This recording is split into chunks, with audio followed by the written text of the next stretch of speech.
예배 나오신 여러분 주님의 이름으로 환영합니다. 우리는 이제 에베소서 이 말씀을 우리가 오랫동안 매주 말씀을 듣고 있습니다. 이 에베소서는 제2의 로마서라는 별칭이 있습니다. 그만큼 짧지만 교리적인 내용이 깊고 또 그 교리에 입각한 실제적인 삶의 교훈들이 매우 풍성하게 기록된 말씀이기 때문에 그렇게들 이야기를 합니다. 이 귀한 말씀을 우리는 매주 듣고 있어요. 여러분, 이 들은 말씀들 여러분에게 선지자의 말씀처럼 불방망이처럼 여러분에게 이 말씀이 들려주셨습니까? 하나님의 말씀은 진실로 능력이 있어서 우리를 변화시키고 또 우리를 자라게 하시고 성장시켜 주십니다. 우리는 매 순간마다 매 예배 때마다 우리는 씨 뿌리는 비유의 그 밭을 항상 대면하고 있어요. 말씀을 듣고 곧바로 잊어버리든지, 말씀을 듣고 기쁨으로 받지만 나아가 조금만 어려움이 있어도 바로 넘어지든지, 아니면 하나님의 말씀을 들었지만 세상의 염려로 기운이 막혀서 말씀을 듣지 못한 자처럼 살든지, 아니면 그 말씀을 듣고 인내하며 지키어서 열매를 맺는 그러한 사람이 되든지, 이것을 항상 우리는 직면하고 있는 거예요. 여러분, 하나님의 말씀은 능력이라고 말씀하셨고 불방망이와 같다라고 분명히 말씀하셨습니다. 우리가 이 에베소 말씀이 이제 이번 주와 다음 주로 마칩니다. 우리가 들었던 이 말씀들이 다시 우리에게 불뜻 일어나고 다시 꽃이 피고 열매가 맺어주는 그런 말씀이 되기를 바랍니다. 1장 말씀 기억하십니까? 1장에는 하나님께서 우리를 어떻게 구원하셨는지에 대해서 기록되어 있어요. 저와 여러분이 받은 이 구원이 창세전에 하나님의 자기 뜻대로 예정하신 그 예정에 근거되어 있다는 놀라운 은혜의 말씀을 우리가 들었습니다. 그리고 2장에서는 그 구원받기 전에 우리의 상태가 어땠는지, 그리고 구원받은 이후에 우리의 상태가 어땠는지를 대조하며 우리의 경각심을 주는 말씀이 있었고, 3장은 그러므로 하나님을 아는 지식과 구원의 놀라운 지식을 간절히 사모하라라는 그런 기도의 내용이 들어있었죠. 그리고 4장에 들어와서 이제 다시 구원받은 자가 구원받기 전의 모습을 상고하면서 우리의 옛사람의 모습을 이제 벗어버리고 이 놀라운 새사람의 삶을 날마다 입으라, 이렇게 교훈합니다. 그리고 그 실제적인 삶의 모습들을 5장에 걸쳐서 4장부터 5장, 6장 끝까지 계속해서 말씀하고 있죠. 우리는 이 옛사람을 벗어버리고 날마다 새사람을 입으라는 주의 명령을 우리는 가까이 들었습니다. 그리고 얼마 전에는 하나님의 사랑을 받는 자처럼, 하나님의 사랑을 받는 자 같이 너희는 그 사랑 가운데서 행하라, 이렇게 말씀하셨죠. 그리스도가 너희를 용서하신 것 같이 너희도 서로 용서하라, 서로 용납하라. 거룩한 성도가 된 것 같이 거룩한 성도처럼 마땅하게 행할 것이 무엇인지를 생각하고 그렇게 행하라, 우리에게 가르쳤습니다. 그래서 온갖 더러운 것, 말로 할 수 없는 은밀한 죄악들, 그런 것들을 다 벗어버리고 언제나 감사와 은혜의 말을 하라. 그리고 지난주 너희는 빛의 자녀처럼 빛의 자녀가 되었으니 이제 어둠의 일에 참여하지 말고 은밀한 죄악에 행하지 말고 빛 가운데 행하라. 그래서 잠자는 자여 깨어서 죽은 자 가운데 일어나라. 어둠 속에 깊이 잠자는 자처럼 죄악 가운데 누워있지 말고 일어나서 깨어나라. 그리스도께서 너희에게 비추셨느니라 말씀하셨죠. 그리스도가 우리에게 비춰주신 빛 무엇이었습니까? 하나님과 예수 그리스도를 아는 지식의 빛이었어요. 총명이 어두워진 우리들에게 그 빛이 비춤으로 우리는 하나님을 알게 되었고 그리스도를 알게 되고 그로 말미암아 그를 믿게 되었습니다. 그 믿음과 그 빛으로 인해서 우리는 진리를 깨닫게 되고 우리 안에 생명이 들어오게 됩니다. 이 생명의 빛, 진리의 빛을 너희가 받았으니 빛의 자녀들처럼 빛 가운데 행하라. 이렇게 말씀하셨습니다. 이제 오늘은 그 마지막 비유로 마지막 설명으로 지혜 있는 자 같이 이제 행하라 이렇게 또 말씀합니다. 지혜 있는 자 같이. 오늘 우리가 읽었던 15절 그런즉 너희가 어떻게 행할지를 자세히 주의하여 지혜 없는 자 같이 하지 말고 지혜 있는 자 같이 하여 이렇게 말씀해요. 지혜 없는 자 같이 하지 말고 지혜 있는 자 같이 하여. 이 무슨 말입니까? 너희는 지혜 있는 자가 되라 라는 말씀이 아니에요. 너희는 지혜 있는 자가 되라 라는 것이 아니라 너희는 이미 지혜 있는 자가 되었다라는 말씀입니다. 너희는 이미 지혜 있는 자가 되었으니 지혜 없는 자처럼 행동하지 말고 지혜 있는 자처럼 행하라 이렇게 가르치는 거예요. 그래서 지혜 있는 자가 되었으니 지혜 있는 자처럼 어떻게 해요? 무엇을 하든지 어떻게 행할지를 자세히 살피는 사람이 되라라는 거예요. 여러분 우리가 어떻게 지혜 있는 자가 되었을까요? 성경의 이 지혜를 뭐라고 말씀하냐면 지혜는 여호와를 경외하는 것이 지혜의 근본이다라고 말해요. 그러니까 여호와를 경외하는 것이 지혜의 뿌리라는 겁니다. 그래서 지혜란 뭐냐? 여호와를 경외하는 겁니다. 그것을 소유한 것이 지혜입니다. 저와 여러분이 여호와를 경외함을 어떻게 소유했습니까? 경외하는 마음을 어떻게 가졌습니까? 성령으로.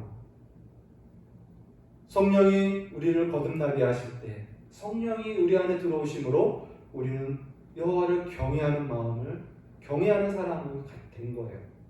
이전에 우리는 여호와를 대적하고 불순종하고 여호와를 경멸하고 주님을 미워하고 싫어하는 그런 자였으나 지금은 여호와를 경외합니다.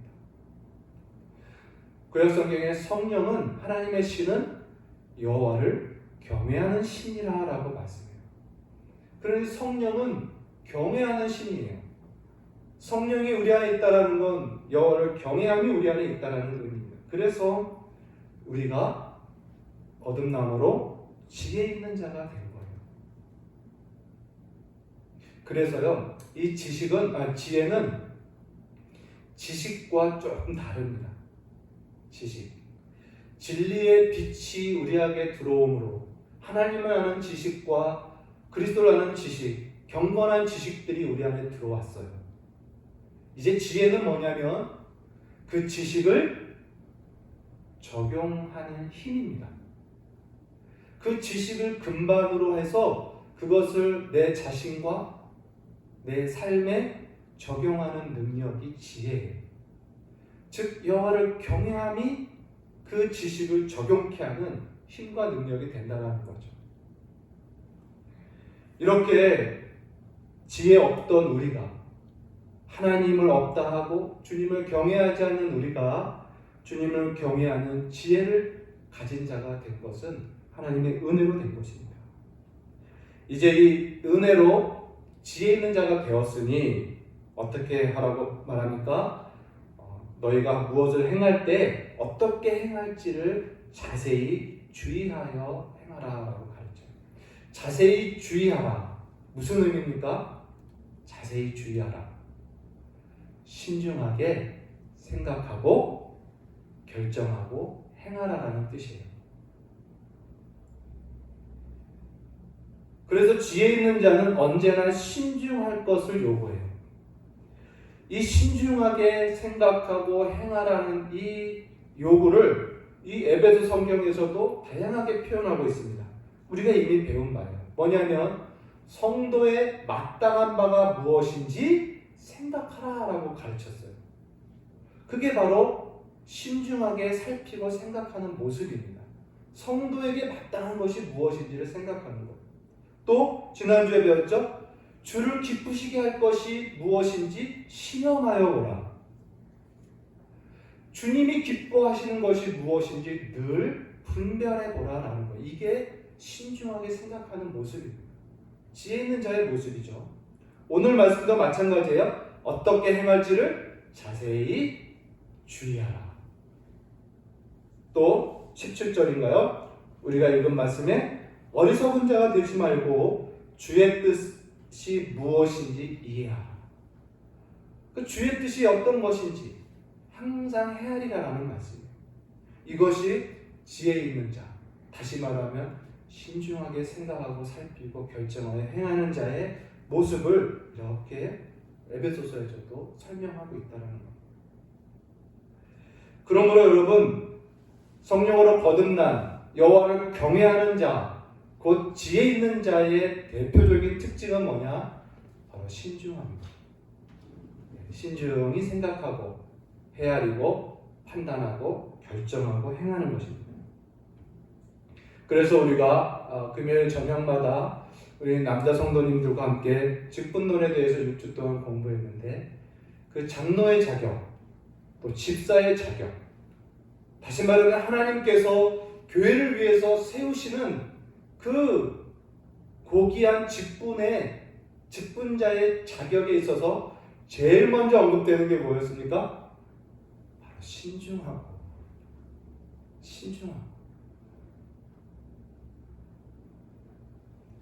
깊이 생각하고 판단하고 결정하고 따르는 행동하는 것을 그 덕목을 요구하고 있다는 거예요. 여러분, 이 지혜 있는 자의 모습을 좀 더 이해하기 위해서 반대로 지혜 없는 자의 모습을 한번 생각해 봐요. 지혜 없는 자의 모습은 구약 성경에 많이 설명되고 있습니다. 특별히 잠언서나 또 시편이나 전도서에 잘 나와 있죠. 지혜 없는 자, 바로 어리석은 자입니다. 미련한 자이죠.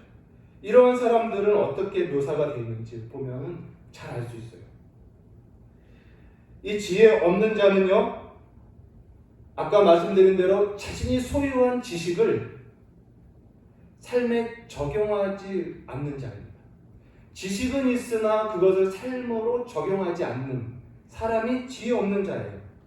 열매를 내지 못하는 사람이죠. 그래서 예수님께서 복음서 초반에 분명히 말씀하셨죠. 어리석은 자는 말씀을 듣고 행치 않는 자며 지혜 있는 자는 말씀을 듣고 행하는 자라라고 서두의 초반에 분명히 말씀하셨어요. 그러므로 지혜 없는 자는 어떤 사람이냐면 자신이 가지고 있는 지식과 별개의 행동을 하는 사람입니다. 자신의 지식을 따라 생각하고 판단하고 행동하는 것이 아니라 진리와 다르게 판단하는 것. 다시 말하면 진리가 아닌 자신의 육신의 생각, 육체의 욕심을 따라 판단하고 결정하고 행동하는 사람인 거예요. 이것이 지혜 없는 자의 모습입니다. 몇 가지를 잠언서를 통해서 보면은 이런 거예요. 어리석은 자는 자기 노를 다 드러내어도 지혜로운 자는 그 노를 억제한다. 무슨 말입니까? 자신의 감정, 자신의 욕구대로 행한다라는 거예요. 다 드러내는 거예요. 분노가 미련한 자를 죽이고 시기가 어리석은 자를 멸하느니라. 분노와 시기가 밀어나고 어리석은 자의 모습이에요. 특징이에요. 또 어리석은 자는 그 마음에 이르기를 하나님이 없다도다. 하나님에 대한 지식을 싫어하는 거죠. 슬기로운 자는 재앙을 보면 숨어 피하여도 어리석은 자들은 나아가다가 해를 받느니라. 무슨 말입니까? 지금 밖에 나가면 재앙이 있어 나가지 말라라는 이 객관적이고 이 분명한 지도를 받기를 거절하는 거예요. 자기가 중심인 거예요. 자기 중심적으로 생각하고 자기 중심적으로 따라 행동하다 해를 당하는 거예요. 재앙을 보면서도 숨지 않고 나가는 그런 자기 중심의 사람이죠. 그리고 이 지혜 없는 자는 특별히 훈계를 멸시합니다. 그래서 아비의 훈계를 없이 여기는 자는 미련한 자요. 경계를 받는 자는 슬기를 얻느니라. 이 한두 마디지만 계속돼서 동일한 메시지가 반복되어서 잠언서에 많이 설명되고 있어요. 이처럼 지혜 없는 자의 모습은요, 신중하지가 않아요. 자신의 감정, 자신의 정욕대로 조급하게 판단하고 결정하고 행동합니다. 그래서 잘 분노하고 말에 실수가 많고, 그러면서 책망과 훈계를 미워하고 지식을 싫어하는 거예요. 그래서 결국 지식은 가졌다 할지라도 지혜가 없으므로 실상 지식 없는 사람이 되어버립니다. 여러분, 예수님께서 분명히 말씀하셨죠? 있는 자는 더 받고 없는 자는 있는 것마저 빼앗기느니라. 하나님을 아는 지식이 있으면요, 그 지식이 지혜로 나아가서 적용이 돼야 돼요. 열매가 돼야 됩니다. 그렇지 않으면요, 있는 것마저 빼앗깁니다. 다시 말하면 지식은 가졌다 하나 실상 지식 없는 사람입니다.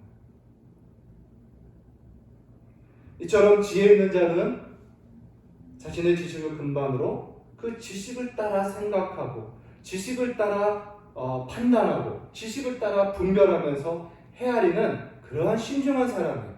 자신의 욕구와 정욕과 육체의 그 생각을 따라 행동하고 결정하는 사람이 아니라는 것입니다.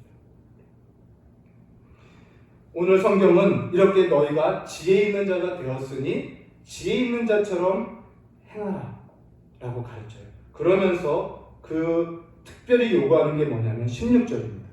이제 그러니 너희가 지혜 있는 자같이 하여 세월을 아끼라. 때가 악하니라. 이렇게 말씀합니다. 세월을 아끼라. 무슨 말입니까? 세월을 아끼라. 시간을 허비하지 말라. 세월을 허비하지 말라라는 거예요. 그런데 이 원어적인 표현으로 보면요, 이것은 모든 것을 기회로 삼으라 이런 뜻입니다. 너희는 모든 것을 기회로 삼으라. 어떤 기회? 다시 말하면 모든 시간, 모든 세월을 기회 삼으라라는 뜻이에요. 무엇을 기회 삼느냐, 무엇을 위한 기회로 삼으냐는 게 중요하겠죠?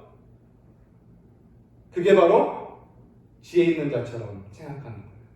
무엇이 주님을 기쁘시게 하실 것인지를 이 시간과 이 세월을 통하여 주님이 기뻐하시는 것을 행하는 기회로 삼는 거예요. 주님의 뜻을 행하는 시간으로, 행하는 세월로 기회 삼으라는 것입니다. 왜냐? 때가 악하니라. 때가 악하기 때문이다 라고 말씀해요. 때가 악하다라는 게 무슨 말이에요? 여러분, 세상이 악한 적이 있습니까? 세상은 항상 악했어요. 언제나 악했습니다. 그런데 오늘 세상은 때가 악하니라라는 말씀은 뭐예요? 항상 악했던 세상을 말하는 것이 아니라 이제 끝이 되었다는 거예요. 더욱 악한 때가 되었다. 즉 예수님이 오실 때가 가까웠다라는 뜻입니다. 여러분, 예수님은 언제 오십니까? 세상이 죄악으로 관영할 때, 더 이상 하나님이 참을 수 없으실 때, 그때 예수님께서 이제 세상을 심판하러 멸망시키시려고 오시는 거예요. 그래서 여기서 때가 약하다라는 말씀은요, 주님이 곧 오실 때가 가까이 왔다라는 뜻입니다. 시간이 많지 않다라는 뜻이에요. 그러니 세월을 아끼라. 즉 그러니 너희의 세월을 기회 삼으라. 주님의 뜻이 무엇이며 주를 기쁘시게 할 것이 무엇인지를 행하는 기회로 삼으라는 거예요. 그러므로 이 16절의 이 말씀, 때가 악하니 세월을 아끼라라는 이 말씀은 무슨 말이냐면 우리들에게 종말을 늘 바라보며 사는 교훈이 되는 거예요. 다시 말하면 주님의 재림을 대망하는 신앙을 우리에게 교훈하는 것입니다.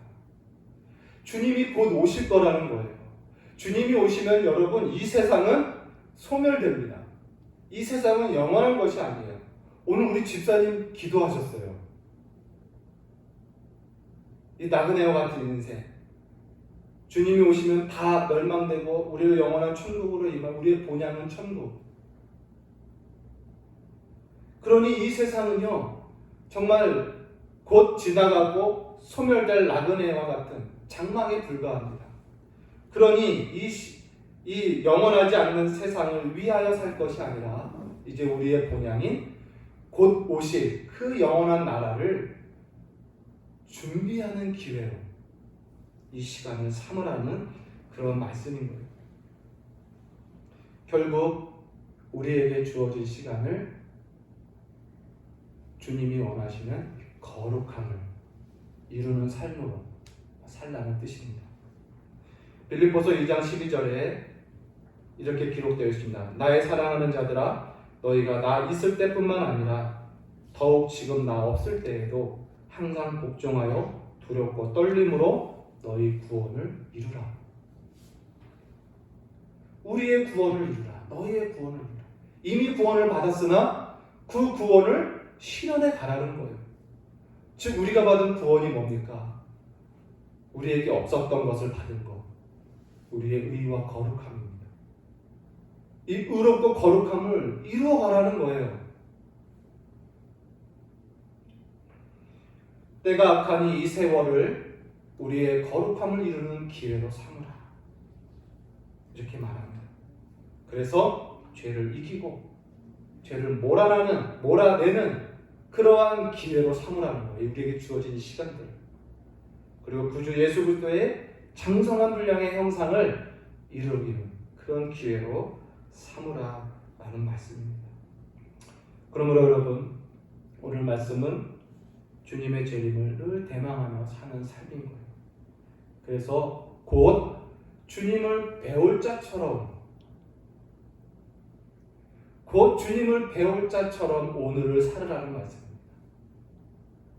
그래서 어제까지 지었던 죄를 오늘 끊어야 돼요. 주님이 오시면 불꽃 같은 눈동자로 신자나 불신자나 각 사람의 행위대로 판단하시고 심판하신다고 말씀하셨어요. 이제 심판하실 주님을 곧 배울 자처럼 어제까지 지었던 죄를 우리는 끊어버리고 깨끗한 마음으로 깨끗한 상태로 주님을 맞이해야 되는 것입니다. 이것이 세월을 아끼라, 때가 악하니라 라는 말씀의 교훈이에요. 그래서 지혜로운 슬기로운 처녀 다섯처럼 준비하는 거죠. 주님이 오실 것을 깨어 준비하는 슬기로운 처녀처럼 반대로 게으른 종처럼 먹고 마시고 취하여 일하지 않는 그러한 사람은 밖에 어두운 데 쫓겨나는 모습을 이야기하죠. 그러면 우리가 오늘 이 때가 악한 것을 분별하고 이제 어떻게 행할지를 생각하면서 우리에게 주님이 주신 이 세월을 기회 삼으십시오. 세상의 부귀영화를 누리는 기회가 아니라 내 육체의 욕구와 욕심을 만족시키는 기회가 아니라 주님 주신 의와 거룩을 이루는 기회로, 성화를 이루는 기회로 온전히 삼는 성도 되시기를 바라요. 곧 주님을 배울 자처럼 깨어서 우리의 죄를 끊고 죄사함을 받고 깨끗함을 받아서 주를 맞이하는 자로 사시기를 바랍니다. 그리고 17절에 우리가 본 대로 그러므로 어리석은 자가 되지 말고 오직 주의 뜻이 무엇인지 이해하라. 여러분, 진실로 저와 여러분의 삶 속에 삶의 중심에 항상 이 구절이 있었으면 좋겠습니다. 내가 어디서 어디 있든지, 내가 무엇을 하든지, 내가 어떤 상황에 처했든지 주의 뜻이 무엇인지를 헤아리는, 그것이 우리의 마음의 중심이 되는 그런 사람이 되기를 바랍니다. 주님이 기뻐하시는 것이 무엇인지를 늘 생각하고 그것을 따라 선택하고 행하는 그러한 신자가 되기를 바랍니다. 주님의 뜻, 주님의 기쁨, 아니면 나의 뜻, 나의 기쁨을 따라 사는지를 생각하라는 것입니다. 이렇게 주의 뜻이 무엇인지 분별하고 깨어있는 영성의 사람을 우리에게 교훈하면서 오늘 이제 에베소 성경은 구체적으로 몇 가지를 우리에게 당부합니다. 그것이 뭐냐면 18절입니다. 너희는 술 취하지 말라. 이것은 방탕한 것이다 라고 말씀합니다. 술 취하지 말라. 이것은 방탕한 것이다. 술 취하지 말라. 우리가 공부할 때도 한번 나눴지만 취하지 말라 하니까 저는 취하지 않고 적당히 마십니다. 취하기 전에 저는 멈춥니다. 이렇게 말을 해요. 그래서 저는 술 취하지 않습니다. 근데 여러분, 그 적당이라는 걸 한번 생각해 보죠. 그 적당이라는 게 뭡니까? 결국 마심으로 인해서 내가 원하는 어떤 그 상태, 술을 마심으로 내가 원하는 그 상태의 만족을 느낄 때까지가 적당인 거죠. 그 만족이 되면 됐다 하고 멈춘다라는 뜻이죠. 결국 그 적당이란 뭐냐면 마시기 전에는 느낄 수 없는 상태를 내가 마심으로 느꼈을 때 그만두겠다라는 의미입니다. 그게 적당인 거예요. 그래서 이것은 이 적당함은 결국 양의 문제가 아니라 알코올을 통하여 내가 느끼고 싶은 그 상태에 이르는 그것이라는 거예요. 그래서 먹기 전의 상태가 아닌 먹음으로 경험할 수 있는 상태를 이제 내가 행하는 거죠. 그것을 위하여 행하는 거예요. 결국 이것은 술의 영향력 아래 들어간다는 의미예요. 한 잔이든 두 잔이든. 술의 영향력 아래 들어간다는 것 자체는 술에 취했다라는 거예요. 술의 지배를 받았다라는 의미입니다. 그것이 다른 데는 술에 임박였다라는 의미인 거예요. 결국 여러분, 술은 어떤 사람은 한 잔으로도 자신이 원하는 적당함을 경험하고 어떤 사람은 한 병, 두 병을 마셔야 자신이 원하는 적당함을 경험합니다. 그래서요, 엄밀히 말하면 적당하다라는 건 결국 술의 지배에 들어가는 거예요. 성경은 분명히 말합니다. 이것은 방탕한 것이다. 결국 술을 마신다는 것 자체가 지혜 없는 자의 모습이고 술을 마시는 것 자체가 주님의 뜻이 아니라는 거예요. 그러므로 이것을 우리는 돌이켜야 되는 거예요. 끊으라는 것입니다. 그러면서 말씀해요. 대신 성령의 충만을 받아라. 성령의 충만, 무슨 의미입니까? 술 취하지 말라, 성령의 충만을 받으라. 같은 대조격으로 볼 때 성령에 취해라는 거예요. 술이 아닌 성령에 취해라. 다시 말하면 성령의 영향을 받아라. 성령의 영향력 안에 들어가라. 또는 성령의 지배를 받으라. 이게 성령의 충만을 받으라는 거예요. 술의 지배가 아닌 술의 영향력에 들어가는 것을 끊어버리고 성령의 지배, 성령의 영향력 안에 들어가라. 이것이 주의 뜻이니라, 주의 명령이니라 라고 말씀하는 것입니다. 많은 목회자들이 좋아하는 설교자가 한 분 계십니다. 영국의 로이드 존스 목사님. 언젠가도 한번 말씀드렸어요. 참 지금도 그분의 그 책이 참 우리들에게 유익을 줍니다. 저도 자주 보는 책들입니다.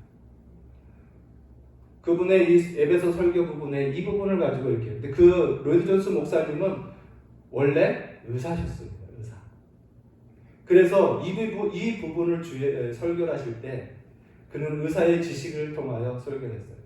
어떻게 말하냐면 술을 이 양리학적인 부분으로 설명했어요. 그러니까 알코올이죠. 그분은 이렇게 말했습니다. 여러분, 술은 흥분제가 아니라 진정제입니다.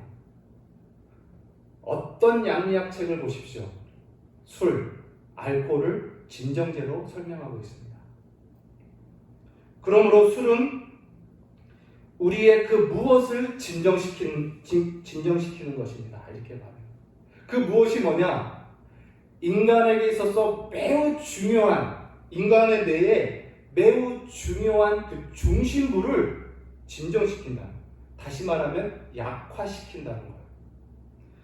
인간의 그 뇌의 가장 중요한 중심부란 뭐냐면 절제와 이해와 지혜, 분별, 판단력, 균형감과 모든 것을 평가하는 능력, 이것이 부여되는 곳이에요. 다시 말하면 그 사람의 최상의 상태로 행동할 수 있도록 만들어주는 곳, 그것이 인간 뇌의 중심부거든요. 근데 그것을 술이 그 중심부를 약화시킨다는 것입니다.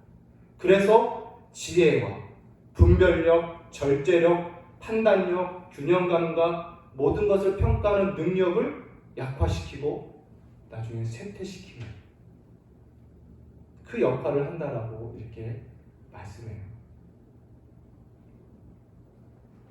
그러면서 반대로 성령은 또한 정반대다 이렇게 말씀해요. 성령은 진정제가 아닌 흥분제다 이런 표현을 하시는 거예요. 물론 성령이 어떤 양리학 책에 나와 있지는 않죠. 그러나 만약에 쓴다면 자기는 그렇게 쓰고 싶다라는 거예요. 무슨 말이냐면 성령은 우리 인간의 정신과 지성, 마음, 의지 이 모든 것들을 자극시키고 고양시켜서 최상의 상태의 사람으로 더욱 살게 하신다는 거예요. 여러분, 인간에게 있어서 최상의 모습은 누가 갖고 계십니까? 예수 그리스도시죠. 결국 성령은 우리 신자들의 그 영성을 자극시켜서 최상의 상태, 최상이신 예수 그리스도를 닮아가도록 하신다는 거예요. 읽으면서 너무나 인상적이었습니다. 여러분, 술 취하지 않고 성령의 취함, 성령의 지배를 받는 성도 되시기를 바랍니다. 디모데에게 사도 바울이 너도 위장병이 있으니 약으로 포도주를 조금 써라 이렇게 말씀합니다. 여러분, 이것은요 술을 취하라고 마시라는 뜻이 결코 아니에요. 약으로 쓰는 거예요. 말 그대로 약입니다. 먹기 전에 어떤 상태, 내가 원하는 그 만족의 상태를 위해서 마시는 것이 아니라 약이에요. 위장병 약으로 쓰는 것이기 때문에 술 취하는 개념과 별개 전혀 다른 말씀이라는 거죠.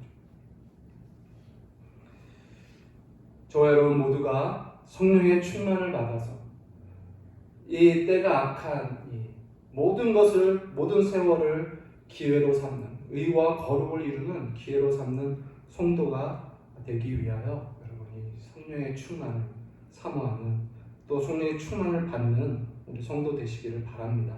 성령의 충만을 받는 자의 모습, 또 받기 위하여 어떻게 할 것인지를 오늘 이하의 성경이 우리에게 지혜를 주고 있습니다. 그것이 뭐냐면 19절입니다. 너희는 시와 찬송과 신령한 노래로 서로 화답하며 너희 마음으로 주께 노래하며 찬송하며. 여러분, 이 말씀이 뭐냐면 결국 이거는 예배를 말합니다. 성도들이 함께 모여서 서로 찬송하고 신령한 말씀으로 서로 화답하는 게 예배예요. 네, 성도들이 모이는 예배이기 때문에 공예배입니다. 공예배를 통하여 성령의 충만을 받고 또 성령의 충만을 유지하는 거예요. 물론 개인적인 예배를 통해서도 성령의 충만을 받고 두세 사람이 모여서 예배함으로 성령의 충만을 받습니다. 그리고 20절에 너희는 범사에 하나님께 감사하라라고 말씀해요. 범사에 우리 주 예수 그리스도의 이름으로 항상 아버지 하나님께 감사하라. 우리가 범사에 예수님으로 말미암아 하나님께 감사하라고 말씀합니다.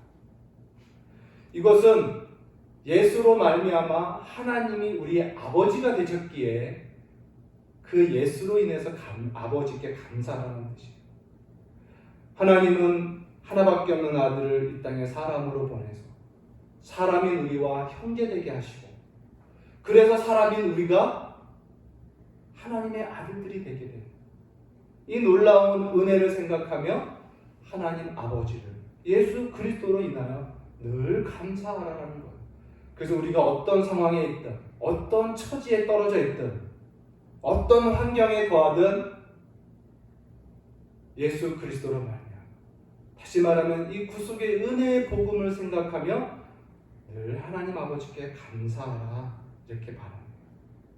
어떠한 원망도 누추한 말도 절망의 말도 낙심과 비방과 분노와 이러한 말들이 어울리지 않고 언제나 감사하는 말, 은혜의 말, 이것이 성령의 지배를 받는 사람의 모습이며 성령의 충만함을 지배를 받기 위한 길이라는 것입니다. 마지막으로 소개하는 것은 그리스도를 경외함으로 피차 복종하라 말씀입니다. 성령의 충만함을 받는 신자는요, 생활에서 서로 복종하는 거예요. 서로 복종하는 거예요. 그래서 여러분, 이 시와 찬송과 신령한 노래로 예배하는 것만으로는 온전한 성령의 충만을 유지할 수가 없습니다. 범사에 감사하는 말만으로 성령의 충만을 유지할 수가 없어요. 우리는 서로 복종함으로, 피차, 서로 복종함으로, 서로 순종함으로 성령의 충만함을 유지하고 계속해서 충만을 받을 수 있다는 거예요. 서로를 더 높여주는 겁니다. 그리고 자신을 더 낮추는 거예요. 먼저 섬기고 먼저 희생하기를 결심하는 것입니다. 먼저 사랑하는 거예요. 이게 서로 복종하는 것입니다. 그렇지 않고 반대로 서로를 비웃고 서로를 낮추고 서로를 업신여기고 흘기고 조롱하고 미워하고 저주하면 어찌 성령의 충만을 유지할 수 있겠어요? 찬송이 있어도 감사가 있어도 성령의 충만을 유지할 수 없어요. 왜요? 한 입으로 저주와 찬송이 같이 나올 수 없다라고 성경은 말씀하기 때문이에요. 그러므로 우리는 이제 우리 저번에 5월달에 배웠죠. 남편과 아내가 서로 복종하는 겁니다. 하나님께서 아담에게 아담 너는 이제부터 아내를 다스릴 것이고 아내는 남편을 사모할 것이다 라고 말씀했어요. 이 다스림을 아내를 지배하는 것으로 써서는 안 돼요. 다스린다라는 것은요, 아내를 섬기는 것을 말해요. 아내를 섬기고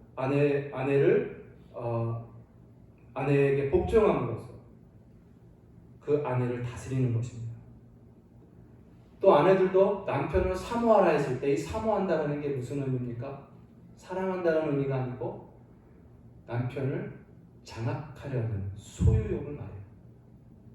죄 아래에 있는 남자는 끊임없이 아내를 지배하려고 하고,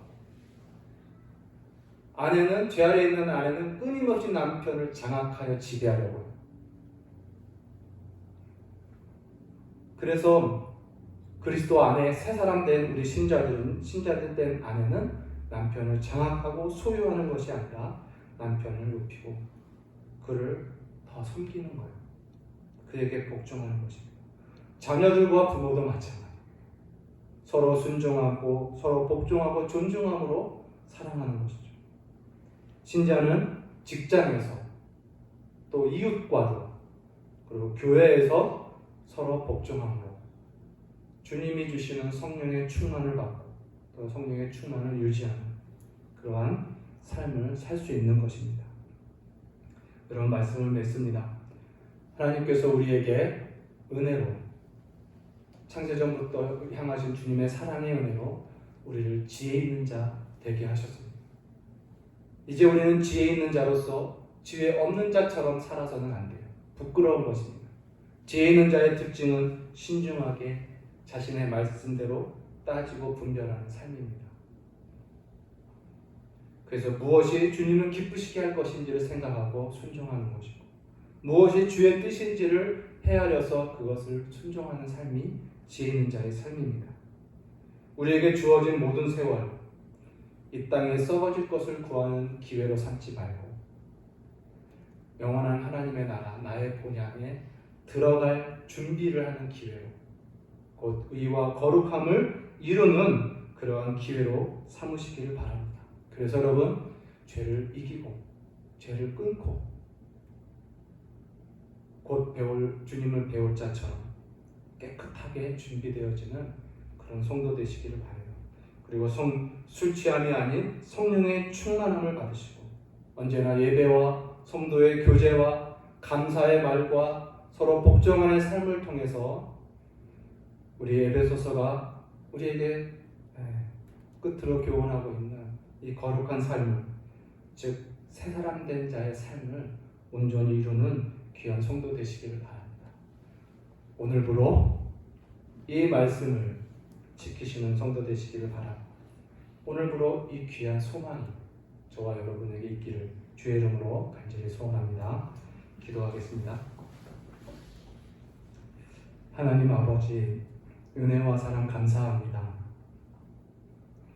날마다 우리에게 주의 말씀을 듣게 하시고 그 말씀이 우리에게 능력이 되어서 우리가 변화가 되고 회개하며 새롭게 되어지는 그 은혜가 항상 있기를 원합니다. 존귀하신 하나님, 주님은 살아계시고 곧 오시며 우리를 만나실 텐데 주님을 배울 것을 준비하는 깨어있는 신자들 되게 하여 주시옵소서. 예수님의 이름으로 감사하며 기도합니다. 아멘.